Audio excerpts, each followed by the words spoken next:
Bonjour et bienvenue pour cette nouvelle vidéo. Aujourd'hui, je vous propose de continuer de faire connaissance avec nos archanges, les archanges qu'on invoque et qui sont là pour nous aider lors de notre pratique du Lao-Chi de la 13e octave. Et aujourd'hui, nous allons parler d'un archange qui pour moi est mon petit préféré, l'archange Gabriel. Alors pourquoi que c'est mon archange préféré? Car tout simplement, car on peut le considérer comme étant l'archange des bonnes nouvelles. Et quoi de plus sympa, honnêtement, que de recevoir des bonnes nouvelles. Moi, je veux bien en recevoir 25 par jour, je m'en lasserai jamais. Alors, qui est-il cet archange? Comment est-il apparu dans l'histoire angélique? Qu'est-ce qu'il a apporté à cette histoire angélique? C'est tout simplement ce que nous allons découvrir dans cette vidéo. Alors, je vous le rappelle, si jamais vous voulez vous faire initier au Lao-Chi de la 13e octave, n'hésitez pas à m'envoyer un petit message à l'adresse mail qui s'affiche là juste en dessous ou m'envoyer un SMS tout simplement à mon numéro de téléphone, je vous le mets également. Par ailleurs, je fais ma pub, c'est normal, n'hésitez pas à lire mes livres que j'ai écrits donc sur le Lao-Chi et sur le Lao-Chi de la 13e octave. Je les ai écrits tout simplement pour rendre cet enseignement plus accessible et le plus complet possible. Donc ces livres, Lao-Chi et Lao-Chi de la 13e octave, sont disponibles sur Amazon, tout simplement. Je les ai conçus pour que vous trouviez toutes les solutions pour une pratique simple et vraiment complète. Alors voilà, si vous aimez, allez-y et vous me ferez plaisir également.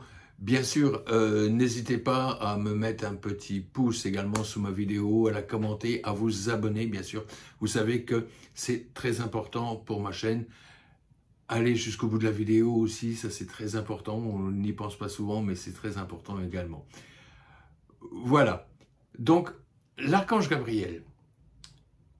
L'archange Gabriel, c'est celui qui a annoncé à une jeune fille qui s'appelait Marie qu'elle allait avoir un bébé. C'est énorme. Mais il n'a pas fait que ça.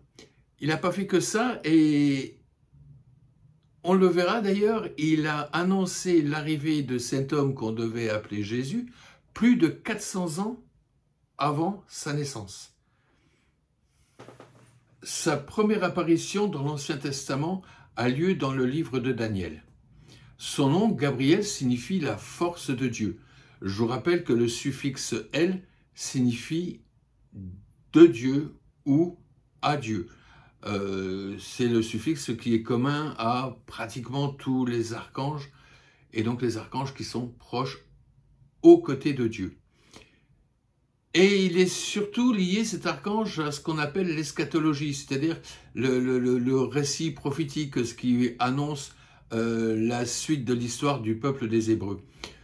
Il y a donc d'abord la vision du bélier et du bouc, dans laquelle Gabriel va expliquer à Daniel une prophétie qui se révélera arriver plusieurs années plus tard. Dans cette prophétie, le bélier a 2 cornes, comme tous les béliers. Seulement, il est assez particulier parce qu'il y a une corne qui est plus grande que l'autre. Soudain, apparaît un bouc avec une seule corne qui vient d'Occident, qui casse les cornes du bélier et plus tard, le bouc va aussi avoir la corne cassée et qui va être cassée en 4 morceaux. Que raconte en fait cette prophétie? Cette prophétie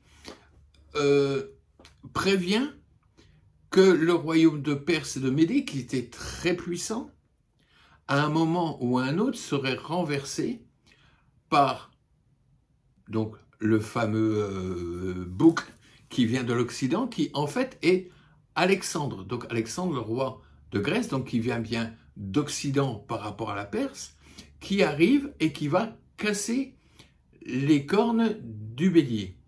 Et là où c'est assez intéressant, c'est que par la suite, le bouc va avoir la corne cassée et qui va être répartie en 4 morceaux.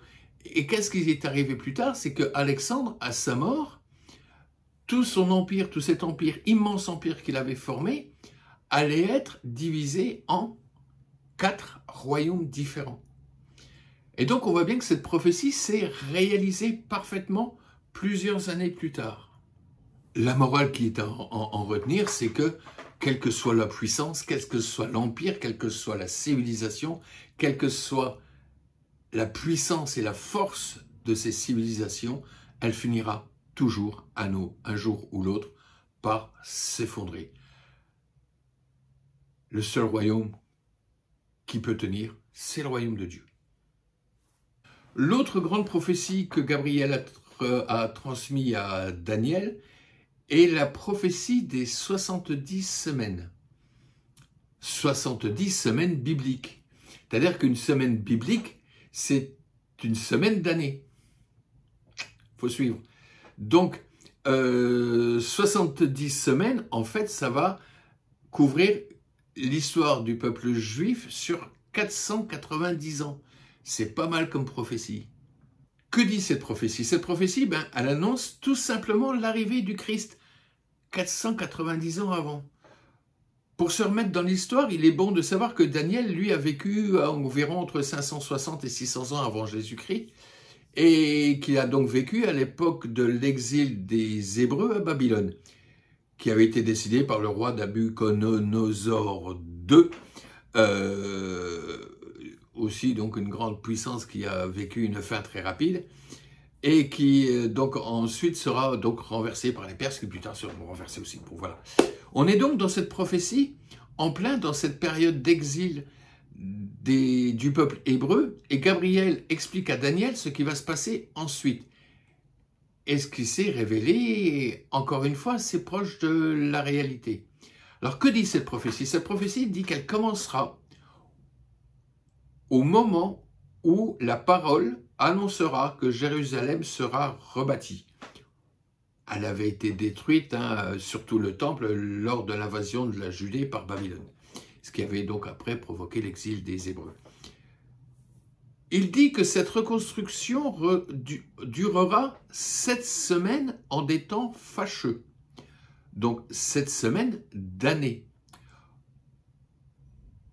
Or, il s'est passé quoi? Donc je vous rappelle qu'on est entre aux alentours de 550 avant Jésus-Christ.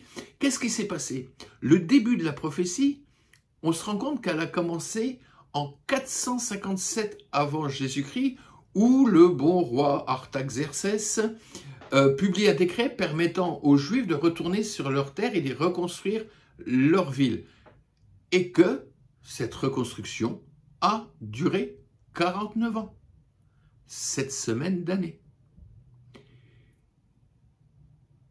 Et dans la prophétie, Gabriel avait annoncé que ce serait dans des temps fâcheux, tout simplement parce que pendant ces 49 ans, alors que les Hébreux essayaient de reconstruire leur temple, ils auraient bien voulu le reconstruire et qu'on leur foute la paix, mais boum, il y avait tout le temps des peuples qui venaient de l'étranger et qui essayaient de les emmerder, de démolir le temple. Donc, ils y sont arrivés, mais ça a mis 49 ans. Exactement ce qu'avait dit Gabriel, 7 semaines, et donc 7 semaines d'année. La prophétie indique ensuite qu'il se passera 62 semaines où il faudra attendre le Messie. Et si on fait le calcul, 62 semaines d'année, si donc on fait le calcul, ça va nous amener à l'an 27 de notre ère. L'an 27 de notre ère, c'est tout simplement lorsque Jésus a commencé son ministère. Donc déjà là, on voit que Gabriel est celui qui annonce aux hommes ce qui va se passer et qu'il faut s'y préparer. On voit que ces deux prophéties qu'il a fait se sont révélées exactes. Et là, sur la prophétie des 70 semaines, on est bon à l'année près, quoi. Alors qu'il avait fait cette prophétie 500 ans avant. C'est quand même pas mal. Bien, on va s'arrêter là pour l'instant parce que sinon la vidéo risque d'être un petit peu longue. Donc on a vu pour l'instant l'histoire de Gabriel dans l'Ancien Testament. Dans la prochaine vidéo, ce que je vous propose, ce sera donc de connaître l'histoire de Gabriel par la suite, donc dans le Nouveau Testament. Et en attendant, comme d'habitude, vivez heureux.